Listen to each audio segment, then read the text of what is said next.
स्वागत है आप लोगों का वैभव कॉमर्स क्लास में।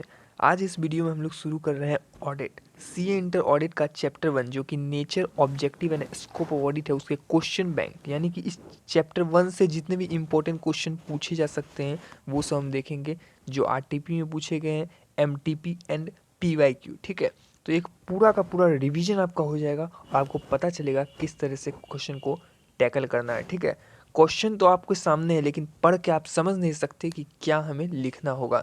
किताब तो आपने पढ़ लिया, चैप्टर 1 आपने पढ़ लिया, लेकिन आप उसे अप्लाई नहीं कर पा रहे हो। तो वही हम लोग इस वीडियो में सीखेंगे। तो चैप्टर 1 आज के इस वीडियो में हम लोग निपटा देंगे पूरा। मेरा नाम है Vaibhav Kaushik, I am CA finalist and मैंने जो है 59 मार्क्स स्कोर किया है सीए इंटर ऑडिट में। ठीक है, तो एक आप लोग को एक एक्सपीरियंस से मैं आप लोग को गाइड करूँगा। सो स्टार्ट करते हैं। Question number 1, M motor limited is a leading Indian automobile manufacturer with man. देखिए ये क्वेश्चन दिया हुआ है। ओके, तो इस क्वेश्चन का जब ऑडिट में क्या होता है, लास्ट में पढ़ो तो लास्ट में डायरेक्ट लिखा हुआ है भाई क्या मांग क्या है उनकी। तो आप देखोगे objective of an independent audit conduct according with standard audit, यानी कि यहाँ पर आप देख सकते हैं कि ऑब्जेक्टिव ऑफ ऑडिट का मांगा जा रहा है। ठीक है, तो यहाँ आपको समझ में आ जाना चाहिए। ऊपर अब पढ़ना ही नहीं है हमें, अगर पढ़ना है तो आप पढ़ लो, लेकिन भैया यहाँ डायरेक्ट मांग क्या रहा है, objective of independent audit conducted according with standard auditing, यानी कि एस से 200 यानी overall objective of independent auditor and the conduct of audit according with standard auditing. तो यहाँ पर आपको एस से 200 का ऑब्जेक्टिव लिखना होगा। तो पहला ऑब्जेक्टिव क्या है, आप लोग किताब पढ़ के आए हो, आपको मैंने क्वेश्चन दिखाया, ये आरटीपी मई 24 में पूछा जा चुका है, तो बहुत ही इंपॉर्टेंट है। To obtain reasonable assurance whether finance system free from material misstatement due to fraud and error and enable auditor to express opinion whether finance system prepare as per applicable financial framework. तो भाई auditor reasonable assurance obtain करता है कि भैया financial statement जो है वो free from material misstatement है due to fraud and error, whether due to fraud and error. और उसके बाद एक्सप्रेस करता है अपने ओपिनियन को कहाँ, वेदर कि फाइनेंशियल स्टेटमेंट जो प्रिपेयर किया गया है वो according with applicable financial reporting framework है। उसके बाद रिपोर्ट करता है फाइनेंशियल स्टेटमेंट, कम्युनिकेट करेगा अगर रिक्वायर है एज पर एस से। ठीक है, समझ में आ गया। तो ये 2 पॉइंट ही आपको लिखना है इस क्वेश्चन में और फ्री फंड के आपको मार्क्स मिल जाएंगे। समझ में आया, इतने बड़े क्वेश्चन को डराने के लिए बनाया, बट आपको मेन नीचे के पार्ट को पढ़ना है।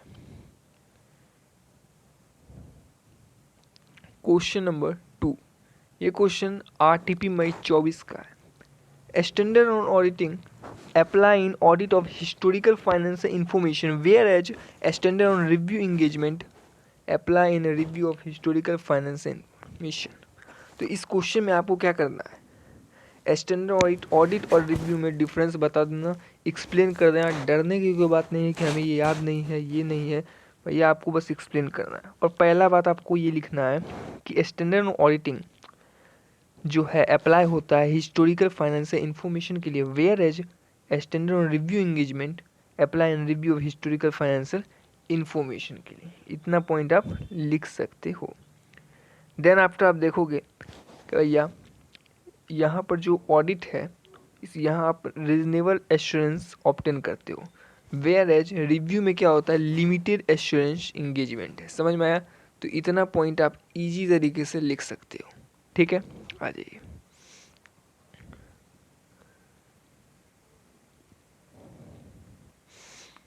नेक्स्ट जो आपको कुछ एग्जाम्पल दे देने हैं कि भैया स्टैंडर्ड ऑडिटिंग में एस से 200, एस से 230 ऑडिट डॉक्यूमेंटेशन, एस से 350 जान रहे हो, रिस्क को एसेस करते हैं, risk of material misstatement through understanding of entity and S से 500। तो ये एग्जाम्पल 3-4 दे दोगे तो आपका काम बन जाएगा।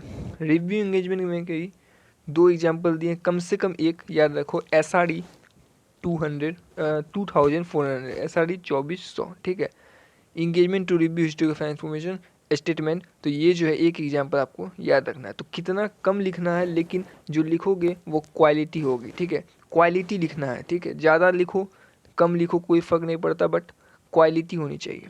आ जाइए। An audit is independent examination of financial information of any entity. देखिए किस तरीके से आपने पूरा किताब पढ़ा, आपने चैप्टर 1 पढ़ा, यहाँ पर आपका रिवीजन हो रहा है, क्वेश्चन पढ़ रहा हूँ मैं, आंसर बता रहा हूँ, आपके दिमाग में बैठ रहा है हाँ किस तरीके से लिखना है और कैसे लिखना है। ठीक है, तो whether profit oriented or not and irrespective of size or legal form when such examination is conducted with a view to expressing opinion। भैया यहाँ पर सीधा सीधी आप देख सकते हो कि ऑडिट का डिफाइन दिया गया है। आ जाइए, ये वाला क्वेश्चन बेहद इंपॉर्टेंट है। The person conducting audit should take care to ensure that financial statement would not misleading anybody, explaining stating clear the meaning of auditing। तो भैया जो फाइनेंशियल स्टेटमेंट बना है वहाँ पर मिसलीड नहीं हुआ है, तो उसके लिए आप क्या करोगे, आप इंश्योर करोगे। कुछ चीज़ों को आपको इंश्योर करना। पहला कि जो अकाउंट बना है ना वो as per entry in books of account, समझ में है कि जो अकाउंट ड्रॉन हुआ है, जो अकाउंट बना हुआ है ना वो जो है किससे रेफरेंस है, तो जो एंट्री हुई है ना बुक में, आपके बुक ऑफ अकाउंट में एंट्री हुई है उस एंट्री से अकाउंट्स बना है, तो ये चीज़ आप इंश्योर करोगे। जो भी बुक में एंट्री की गई है वो sufficient appropriate audit evidence supported है कि नहीं। मान लीजिए परचेज की एंट्री है, सेल्स की एंट्री है, तो उसका इनवाइस है कि नहीं, वो सपोर्टिंग डॉक्यूमेंट है कि नहीं। समझ में आया? तो ये 2 पॉइंट आपको याद हुआ।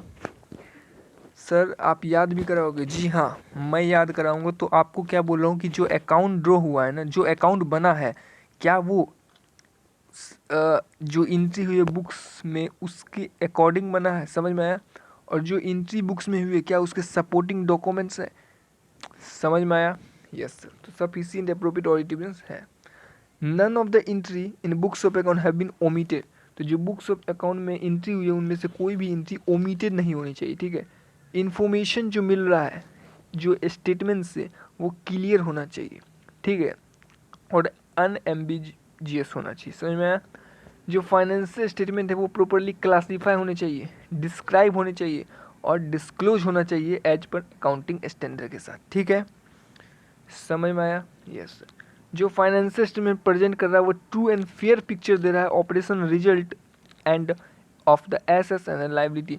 जो फाइनेंशियल स्टेटमेंट है वो ट्रू एंड फेयर व्यू देने चाहिए। समझ में आया? तो कितने इजी पॉइंट है मैंने आपको बता दिए कि जो फाइनेंशियल स्टेटमेंट बना है वो मिसलीड नहीं हुआ है, उसके लिए आपको इंश्योर करना होगा फॉलोइंग पॉइंट्स, ठीक है। चलिए नेक्स्ट क्वेश्चन देखते हैं। ये क्वेश्चन आपके सामने है, मैं चाहूँगा कि आप लोग एक बार इसको पढ़िए, ठीक है। आप लोग पढ़िए, आप लोग ऊपर से लेकर नीचे तक पढ़िए। लेकिन जैसा कि मैंने बताया कि भैया ऑडिट के एग्जाम में क्वेश्चन बहुत बड़ा देगा, लेकिन मेन चीज़ तो लास्ट में आएगा। ये देखो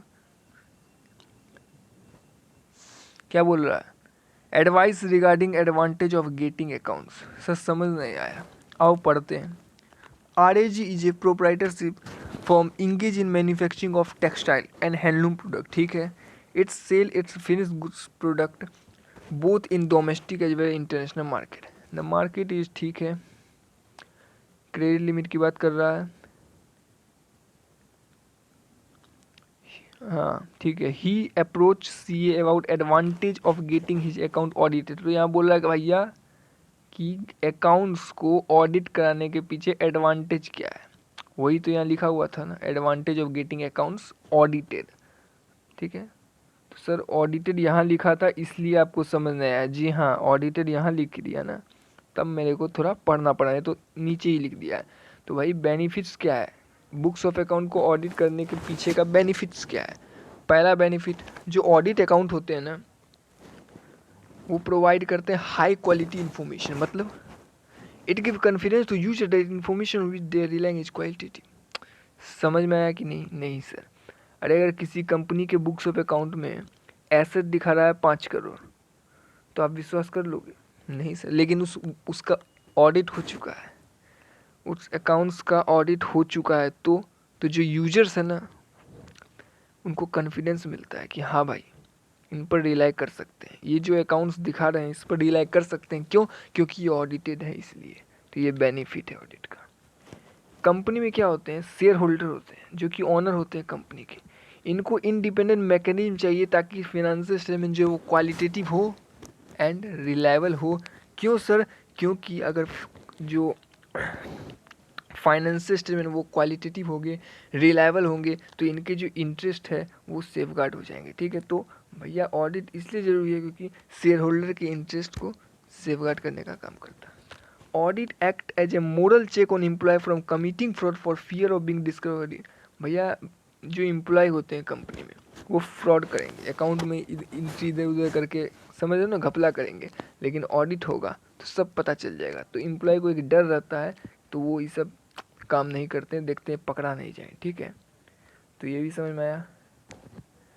audited financial statement helpful to government authority for determine tax liability. सही बात है, अब फाइनेंशियल स्टेटमेंट का ऑडिट हो गया है तो गवर्नमेंट भी डिटरमाइन कर पाएगी कि कितना टैक्स लायबिलिटी बनता है। क्योंकि ऑडिट नहीं होगा तो एक शक रहता है कि घपला तो नहीं है, गलत तो स्टेटमेंट नहीं दिखा रही है, गलत तो अकाउंट नहीं है। समझ में आया? Yes sir. Audited financial statement can be rely upon bye lender bank. तो बैंक अब लोन देगी सामने वाली कंपनी को, और वो अपना दिखा रही है, कंपनी अपना बैलेंस दिखा रही है, अपने प्रॉफिट दिखा रही है, तो भैया बैंक रिलाई करेगा क्या? सोचेगा गलत दिखा रहा होगा, फ्रॉड कर लेगा। लेकिन अगर उसका ऑडिट हो चुका है तो बैंक रिलाई करेगा। समझ में आया? Yes sir. ऑडिट में also detect fraud and error both. ठीक है, इतना पॉइंट लिख दोगे काफ़ी है यार। ठीक है, the auditor is not expected to and cannot reduce audit risk to zero and cannot obtain absolute assurance that a financial and free from misdemeanor to from error. ठीक है, this is because there is inherent limitation audit। सही बात है, आपके book में 5 point दिए हुए हैं, वो पांचों पॉइंट आपको याद होने चाहिए, तभी तो लिखोगे कि इनहेरेंट लिमिटेशन ऑफ ऑडिट के बारे में। पहला nature of FR, nature of FR, तो यहाँ क्या लिखोगे कि भैया preparation of financial statement involve many judgement by management. बहुत सारे जजमेंट आते हैं, कुछ जजमेंट से सब्जेक्टिव होते हैं, कुछ जजमेंट जो है डिग्री ऑफ अनसर्टेनिटी होते हैं। ठीक है, जजमेंट इन्वॉल्व सब्जेक्टिव डिसीजन और degree of uncertainty. Auditor may not able to obtain absolute assurance that financial. तो क्यों सर? ऑडिटर आपने सेक्शन 200 ऐसे 200 में क्या पढ़ा कि auditor obtain reasonable assurance. Sir absolute assurance क्यों नहीं लेता है? एब्सोल्यूट नहीं लेता है because there is inherent limitation. ठीक है ना, चलिए लिख लोगे, उतना बता दिया, उतना लिख लोगे आप लोग। ठीक है, nature of AP, nature of AP audit procedure. Auditor carry out work, auditor अपने वर्क को कैरी करता है, यानी करता है। कैसे करता है sir? By obtaining audit evidence. Sir audit evidence कहाँ से लेता है? Through performing audit procedure. बताओ, एक लाइन याद करवा दी आपको। आपको नेचर ऑफ एपी चाहिए, मैं बोलूँगा कि भाई auditor carry out work by obtaining audit evidence through performance of audit procedure. समझ में आया? आ जाइए। There are practical and a legal limitation on ability of auditor to obtain audit evidence। इस पर क्वेश्चन आता है, ये लाइन लिख देगा, बोलेगा एक्सप्लेन, तो आपको पूरा ये लिखना होगा। ठीक है, तो यहाँ पर जो है प्रैक्टिकल लिमिटेशन क्या है, प्रैक्टिकल और लीगल लिमिटेशन है। देखो प्रैक्टिकल क्या है कि भाई मैनेजमेंट जो है ना, not provide complete information as requested by auditor. Management जो है कंप्लीट इन्फॉर्मेशन नहीं देगा जो ऑडिटर रिक्वेस्ट किया है, तो इस केस में क्या करेगा? ऑडिटर जो है खाली रिपोर्ट कर सकता है। तो इसको जो है लीगल लिमिटेशन ऑफ ऑडिटर कहा जाता है। क्या कहते हैं? Legal limitation of auditor, audit, legal limitation of audit. ठीक है, क्योंकि भैया आपने तो ऑडिटर ने इन्फॉर्मेशन मांगा लेकिन वो कंप्लीट इन्फॉर्मेशन देगा नहीं। सर प्रैक्टिकल लिमिटेशन क्या होता है? प्रैक्टिकल लिमिटेशन यहाँ लिखा हुआ नहीं, मैं आपको बता दूँ कि भैया ऑडिटर जो है ना ईच एंड एवरी ट्रांजेक्शन को चेक नहीं कर सकता, इट्स नॉट पॉसिबल। तो वो जो है सैम्पलिंग करता है। समझ में आया? चलिए तीसरा पॉइंट देखिए, ऐसे बुक तो आपके पास होगा ना, तो वहाँ से पढ़ लेना। Not in nature of investigation. भैया ऑडिट जो है वो इन्वेस्टिगेशन नहीं है। ठीक है, audit is not official investigation. Investigation तो अलग चीज़ है ना। Timeliness of finance reporting and decrease relevance of information over time. मतलब क्या हुआ भाई? The relevance of information decrease over time. आपको कोई इन्फॉर्मेशन अभी तुरंत चाहिए, आपको कोई इन्फॉर्मेशन अभी तुरंत चाहिए, लेकिन मैनेजर बोले कि 4 दिन बाद ये इन्फॉर्मेशन मिलेगा, तो वो आपके लिए रिलीवेंट नहीं होगा, क्योंकि अभी रिलीवेंट है, ज़रूरी अभी है, तो अभी समझ रहे हो ना। तो रिलीवेंस ऑफ इन्फॉर्मेशन जो है वो डिक्रीज हो जाता है समय के साथ। तो auditor can not verify each and every matter. समझ में आया। तो balance stuck between reliability information and cost of obtaining it, ये एक गाना की तरह याद करो, balance stuck between reliability information and cost of obtaining it. Future event, future event क्या होता है भाई कि फ्यूचर इवेंट और कंडीशन अफेक्ट एंटिटी एडवर्सली। तो एडवर्स इफेक्ट क्या करता है, सीरियसली अफेक्ट करता है एंटिटी की एबिलिटी को, ताकि वो कंटिन्यू बिजनेस कर सके। समझ में आया। तो फ्यूचर इवेंट के बारे में मैं इतना बोलना चाहूँगा कि भाई फ्यूचर इवेंट और कंडीशन अफेक्ट करते हैं एंटिटी को एडवर्सली। तो अब एडवर्स के बारे में बोलो सर, एडवर्स इवेंट जो होते हैं ना वो सीरियसली अफेक्ट करते हैं entity ability to continue business. चलिए ये देखो, स्टैंडर्ड ऑन ऑडिटिंग एंड ये तो वही क्वेश्चन है रिव्यू। पहले ऑडिट के बारे में बोलो कि भाई obtain reasonable assurance, and then after review के बारे में बोलो कि लिमिटेड एश्योरेंस एंगेजमेंट होता है, फिर उसके बाद उन दोनों का डिफरेंस बता दो और फिर एग्जाम्पल दे दो। समझ में आया ना, इस टाइप के क्वेश्चन आएंगे तो बन जाएगा आपसे। ये देखो आप लोग पढ़िए थोड़ा।